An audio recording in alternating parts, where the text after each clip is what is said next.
Well, hello. Welcome back to Mr. Gigwork. My name is Dave, and today I want to talk about shop and pay orders. So stay tuned.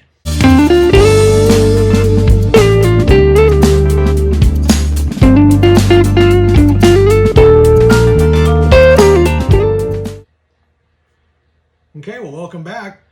And the topic today is going to be shop and pay orders. Now, I'm going to make this quick and simple. I've been on YouTube many times, and I've seen people try to explain this, and I really don't understand why people are still not willing to do shop and pay orders.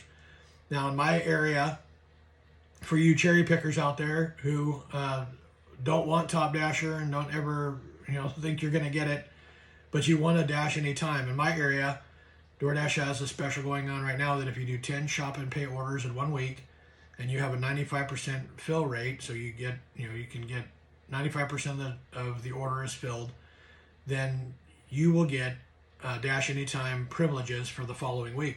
And if you do that every week, you can pretty much be a Top Dasher with a 20% acceptance rate. And I think that is an easy way to get the opportunity to dash anytime and not have to schedule. Okay, so shop and pays, real quick. I'm going to use two examples, one at Dollar General and one at Safeway. The first one at Dollar General came up like this. It was 3 items. Notice, red card required. You have to have a red card to do this. This is my red card. You have to keep it with you. I carry it in my wallet. I don't leave home without it, because if you want to do these shop and pays, you're going to have your red card. Okay. A note on top of that is if you do alcohol orders, it will tell you that it's an alcohol order and it contains alcohol.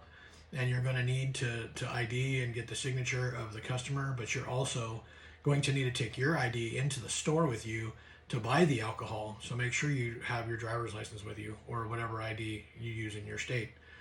Okay, so you get into the store, and when you arrive at the store, just like you do at any other food pickup, it's going to give you this screen. And I do not hit the start shopping button until I'm actually inside the store and I have my cart and I'm ready to go. And the reason why is, if you notice at the bottom right corner, there is a timer. And that timer means nothing other than you want to make sure that you get this done quickly. Now, this is a timed operation, and the more time you spend shopping in this store, the less time you're going to be out accepting other offers. Okay, so go ahead and I follow the timer. I don't think that DoorDash dings you or has a negative implication if you don't make this timer. But it's kind of a good thing to go by to get these items and get up to the cash register. Okay, so you take your shopping list. It comes up as a shopping list, and there's 3 items on the shopping list. You want to go to so it actually gives you a picture and a description of the item, including the weight. All right, so there's different sizes of bags of Doritos. There's different flavors of Doritos. So make sure that you look at the picture and you look at the description. Okay, you can click on the item. It'll bring up a little closer to you. And when you find it, you will have to scan it. Okay, so you look at the back of the bag, usually where the scan barcode is. You find that. You hit scan item. It'll bring up a little square. You want to get your little, your phone camera. You want to get the barcode in that little square. And once it reads it, it will check mark it and it'll take it off the shopping list. Okay, and kind of put it in a cart. Once you have all your items and you got them all scanned and checked off, it'll come up with this screen. Okay, and I think I had to switch over to a Safeway order. So let's talk about that real fast. This is a Safeway order that came in, $5.25. Also had 3 items going 1.1 miles. Same thing came up, the list of items, the timer on the bottom. And once you have everything scanned, notice everything's check marked and green check marks on the side. Okay. At the bottom, it says proceed to checkout. Now, that will stop the timer. Now, I always hit this right when I'm done shopping. Now, the reason why I do this is because I want to be able to identify what time I stop shopping, and DoorDash will be able to see it. So, like, say you're standing in line for an excessive amount of time or whatever, you're having problems with the cash register, then they'll know how long you've been standing in line with all the items and you're done shopping. You're just waiting for the store. Okay, I use the self-checkout as often as I can. Some stores don't allow it. Dollar General doesn't have one. Safeway does. And the reason why I use the self-checkout is I just don't want to, bother with a clerk. I used to not like them because it takes a job away, but there's somebody standing there monitoring and watching. Especially if you have alcohol, they're gonna have to check your ID. So you go ahead and you scan all the items, and now is the DoorDash app is going to prompt you to do a couple of things. One thing is tax exemption in my state. I don't know what it does in every other state, but it also wants you to put in your Safeway Club card. This is only done at Safeway, obviously, because Dollar General doesn't have a club card or any numbers to put in, so it just goes straight to the pay, verify payment. I do have another place that does this grocery outlet, allows you to shop and pay, and there's no club card there, but they do have a barcode that the clerk has to scan. They don't have self-checkout.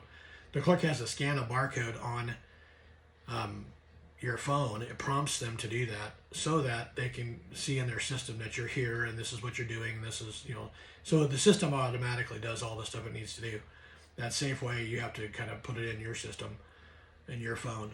Okay, so once you're done, it'll prompt you to use your card. Now, I always buy a bag in our city, in our state. It's 10 cents for a bag at a grocery store. I always buy a bag and put the items into a bag because you're going to be leaving them on the porch most likely, and you want to make sure they're in a bag. We don't have plastic anymore. It's all paper, so, be mindful of the weather. This is groceries.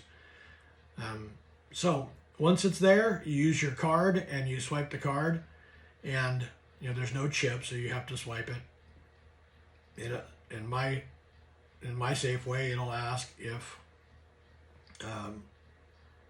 you're going to use a debit card. The answer is no. You just hit the OK button without putting in a debit card number, and it'll make it a credit card transaction, and then the payment will go through. Okay. A couple of side notes that I want to bring up. When you first get the order,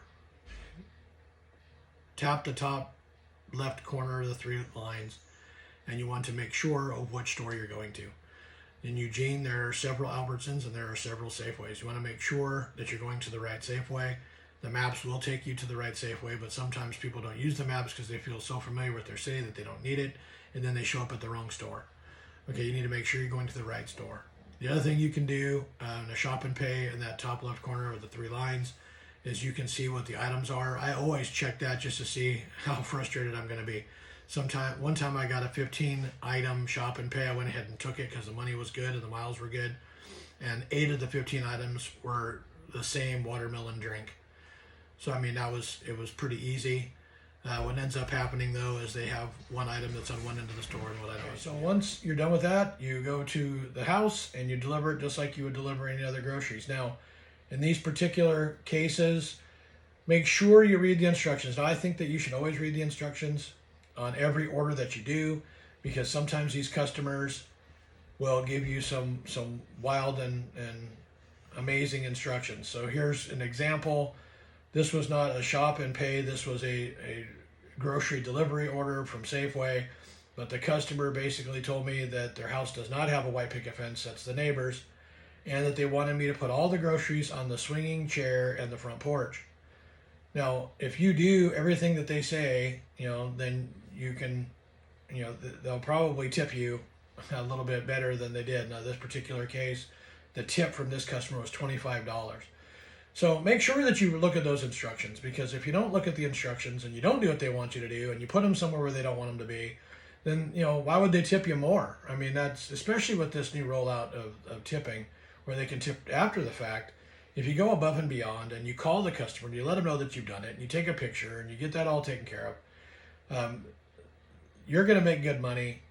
You can do it in a timely manner and you're going to make the customer happy. So I've done several shop and pays where it's the same customer 2 weeks in a row.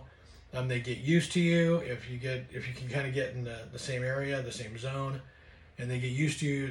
They'll be glad that they see that, hey, Dave's my dasher today and he's bringing me my groceries and I know that he knows what he's doing. So, you're making a name for yourself. You're getting people out there to get to know you and trust you. And that's where you start getting the bigger tips. And yeah. So do not be afraid of shop and pay orders. They'll come. Now, treat them just like any other order, miles to money. Okay, so if it was $5.25 and it was going to Harrisburg, which is 6 miles or so, or Monroe in my zone, which is 9 miles away, the answer is no. I'm going to decline that. But if it's up there, and I've seen a $13 shop and pay order going to Monroe, so it's $13 going 9 miles. Now I'll do that, and I'll do that because usually when people do that, they're going to do it often. and you want to get kind of in the habit of looking for those orders, because other drivers will decline them. I actually talked to a guy that never does these. He's like, I'm not doing shop and pays. That's crazy. I don't want to go shopping for people. That's fine.